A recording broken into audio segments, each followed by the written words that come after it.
Welcome to The Hypnotist, the show that gives you inside access to cutting-edge hypnosis with real clients facing genuine issues. Brought to you by the hypnotherapist demanded by celebrities, CEOs, and even royalty, Adam Cox. These recordings took place live from Adam's clinic in London's world-famous Harley Street. This podcast features powerful hypnosis, so do not listen while driving or operating machinery. This recording is not suitable for those with epilepsy or severe mental health issues. So, get yourself comfortable and enjoy today's episode of The Hypnotist. Hello, it's Adam here, and in today's episode of The Hypnotist, I'm going to do a random hypnosis session because I haven't done one in a while. Even the recent ones that I've done, I've been quite specific as to topics that I wanted to cover, mainly because I've been away from my studio for about a week. So back in the studio and deciding to do a random hypnosis session based on things like the random word generator and things like that. So I'm going to share my screen for those watching on YouTube. The location for the destination is a place called St. Paul. I haven't heard of St. Paul, but apparently St. Paul is the capital city and the second largest city in the US state of Minnesota. Along with the slightly larger Minneapolis, it forms the urban core of the Twin Cities region, the third largest metropolis in the Midwest. So the Midwest, we're in Minnesota, and the city is called St. Paul. And actually, one of the iconic buildings here is the Cathedral of St. Paul. I've never seen it before, but it's a very impressive building. So perhaps we're going to use that. It seems like it's a fairly old thing. You've got a mansion here called James J. Hill House, a science museum of Minnesota. So it's a fairly big city with lots of things going on. So that's going to be the destination. The random emotions, we're going to randomly generate two emotions, is shock and envy. They're going to be the two emotions that we're going to look at. And we're going to generate three random nouns. We've got correction, offensive, and like. So correction, offensive, so to offend someone. Well, actually, you've got two different ways here. You've got offensive as in to offend someone, but also the opposite of defensive, to go on the attack. Could be that offensive. Correction, obviously, to correct someone's mistake or to correct something in your own life. If you've made some kind of error, then you can have a correction. You've also got a correction in the term of the stock markets. A correction quite often will mean a significant fall, and what they're saying is that this was needed for the markets to kind of cool down and not overheat. And like, obviously at some level, opposite to dislike, so having a positive emotion attached to something. So we've got the random words, emotions, and destination, the city of St. Paul. I've got my Mike Mandel hypnotic language cards here. I'm going to give them a quick shuffle and just completely randomly, if you're watching us on YouTube, you can see it's random. And this is the second of diamonds, and it's the phrase sometimes. I'm going to read out what it says on the card. It's pretty easy to affect someone with the word sometimes. That's because nothing happens all the time, but practically anything can occur sometimes. Here's the example. And sometimes that reminder is all you need to start using this pattern. Sometimes people's lives change in an instant. So we're going to use the random element here, random word language pattern of sometimes. Yeah, if you're listening to this to experience the hypnosis, find a quiet place where you won't be disturbed, relax, and enjoy the session.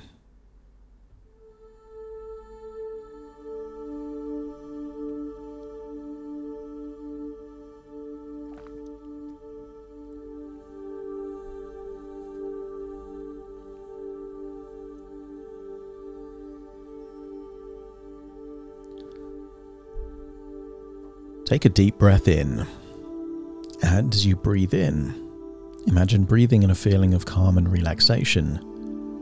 And as you exhale, just allow feelings of tension, stress, or worries to leave your body. As you continue to breathe in and breathe out, if it's safe to do so, the next time you breathe out, allow your eyelids to close, and in doing so, enable your mind to go deeper and deeper to a trance-like state of relaxation, taking you deeper and deeper, relaxed. As you continue to breathe in and breathe out, notice that as your physical body relaxes, your mind becomes more adventurous. I want you to get a sense that there are different ways of thinking. You can think in a defensive way, thinking in terms of what can avoid problems or issues, or you can think in an offensive way, setting intentions, goals, and then using your mind to pursue them. And I wonder what you would like more. To use the power of your mind to just avoid those things that may go wrong, or to use your mind offensively to pursue the dreams, the goals, the possibilities, the things that you would really like in your life. And sometimes, isn't it good to dream a little bigger? Too much of our life is worrying about the small things, the bills, the minor chores, the interactions, the small talk. But sometimes, doesn't it make sense to expand your thinking, to consider what it would be like, to think of one thing in your life that isn't that way yet, but could be? Sometimes you look at the lives of other people, and perhaps you see them with careers or houses or cars or watches or things that you would quite like. And sometimes you might think to yourself, why is it that all of these good things happen to other people, but not to me? Sometimes that thinking is based on an error in thinking that other people have access to things that are impossible for you. They have luck, they have privilege, they have connections. It's okay for them, but it's not okay for you. And I wonder what would need to happen to shock your system to break out of those patterns. I want you to imagine you are looking into a postcard. Not just any postcard, but a postcard of a large cathedral. You've not seen this cathedral before, but it's the Cathedral of St. Paul. This Cathedral of St. Paul isn't St. Paul's Cathedral, perhaps in London. This is the Cathedral of St. Paul, in the city of St. Paul, in the state of Minnesota. And I wonder what it would be like as you look at that postcard of this impressive, large cathedral, iconic in nature. And as you start to look at the postcard, you wonder what it would be like to be standing in front of the building. And almost by magic, just thinking what it would be like to be standing in front of the cathedral enables you to imagine standing in front of the cathedral. Because if you can imagine a postcard, you can imagine the building that the postcard is of. And sometimes we just need to think one step bigger, one level deeper, to enable us to harness the power of our subconscious mind. So imagine there you are in the city of St. Paul, in front of the Cathedral of St. Paul, in the state of Minnesota, looking at this impressive building. And I want you to imagine walking into this building. There is a wooden door, and you're walking through that wooden door. And it's strange because this huge cathedral is completely empty. There is no one there but you. And you start thinking, you start thinking of the origin of St. Paul. Perhaps you heard a story, whether you're religious or not, of perhaps a man called Saul. And perhaps you heard a story of Saul being on a road, maybe to the ancient city of Damascus or maybe somewhere else, but on that, Saul experienced a change, an epiphany, a shock to his system where something dramatic changed.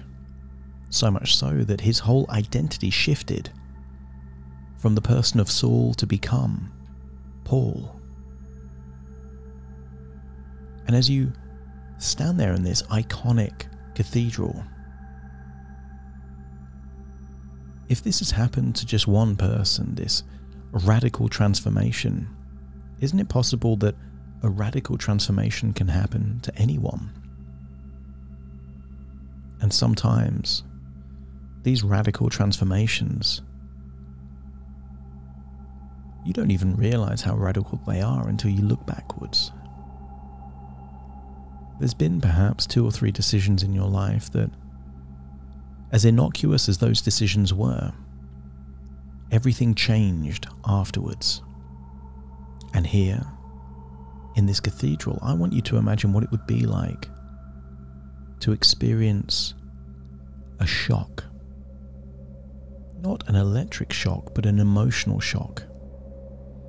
I want you to bring to the forefront all of your limitations, hesitations, all those beliefs that say you're not good enough, not worthy enough, not clever enough, you're too lazy. All of these ideas, I want you to imagine that you hold them at the front of your mind, and there you are in this cathedral, perhaps near the altar. And you don't need to be religious. This is just a metaphor to enable a change to take place, a correction to take place in your thinking, so that the person that leaves this imaginary cathedral is somehow significantly different than the imaginary version of you that entered this cathedral. As you stand there, perhaps in front of the altar, thinking of all these limitations, hesitations, beliefs, ideas about yourself that limit you in some way, imagine energy coming, perhaps from a crucifix, or perhaps from a window, or perhaps from the sky, and then striking just that front of your brain, what neuropsychologists would call the frontal lobes. And imagine that this is a shock to your system, a correction in your thinking to enable you to think bigger. And I wonder what it would be like if all those things that you used to envy now feel like they are achievable, viable, and feasible for you. Perhaps in the past you used to envy things because at some level you believed that they were not possible for you, and yet now you feel like they are possible. And in doing so, the correction has taken place, and there you are in this cathedral of St. Paul. And I want you to try and emphasize feeling that something has shaken your frontal lobe, something has changed, that you are fundamentally different, that the things that you used to envy now seem achievable for you. And I wonder what it would be like if you unlocked the very resources to now be offensive rather than defensive, the ability to now pursue whatever it would take simply by asking yourself the question, what would I need to do to have this thing that I like, that I used to envy? And maybe it's a higher income, in which case you could say, what steps can I take to make progress towards securing this higher income? If it's being with a particular person, rather than being defensive and thinking of all the reasons why you can't, imagine being offensive. not to offend someone, but offensive in a strategic pursuit of your goal. What kind of person would you need to be to attract the person you want to be with? What can you do to let them know that you're interested? How do you develop the qualities and characteristics within you to be the very best version of you? And as you think about all these things, you start to notice that sometimes it's difficult to even recall something that you envy, that you simply can't now make progress towards. You have a powerful mind and you have incredible resources. And from this point forward, those things that you like are now goals. I want you to imagine that there is no need to be envious or jealous of any possessions, achievements, accomplishments, status of anyone else. It simply inspires you to be more resourceful, to work on your goals, to work on yourself. And as you leave this cathedral, you leave changed, because all of these goals are sometimes possible for some people. And now this correction in your thinking enables you to believe that they are also possible for you. You leave the cathedral, and then you realize you're still in the postcard. And the moment you recall that you're in the postcard, you now feel like you're in the body looking at the postcard.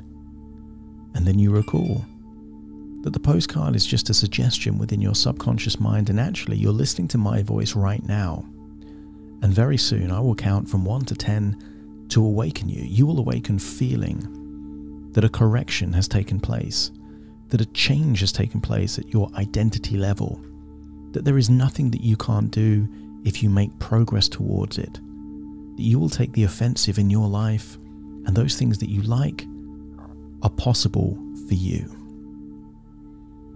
Take a deep breath in through your nose and out through your nose. Wiggle your fingers, wiggle your toes, get a sense of being in your own physical body right now as I count from 1 to 10 to awaken you. Starting to count. 1, 2, 3, waking up. 4, 5, 6, more alert. 7, 8, open your eyes, open your eyes. 9, 10, wide awake, wide awake, wide awake. Thank you for listening to The Hypnotist with Adam Cox, the show that gives you inside access to cutting-edge hypnosis with real clients facing genuine issues. To automatically receive the latest episodes, please subscribe. If you'd like to support the show, please share this episode with just one friend you think it could help. And if this episode helped you, please leave us a 5-star review.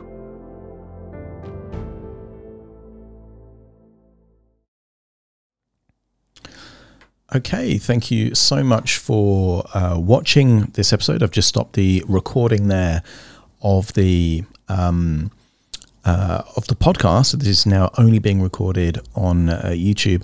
I found that quite insightful. I'll be honest, I'm not religious at all, but I vaguely recall a parable, I think, or a story, a biblical story of Saul traveling to Damascus, and I think he encountered some kind of visit from God, and then was completely changed his name, changed his mission in life. For me, I've always seen that as a metaphor for radical change at the identity logical level. But yeah, found it quite interesting in terms of using envy as a source of inspiration and to tap into those feelings of a correction in thinking. Hopefully you found that useful. Please like and subscribe to the show if you haven't already, and leave a comment if you have any thoughts or feedback there. But thanks for watching, and see you again on a future show. Take care.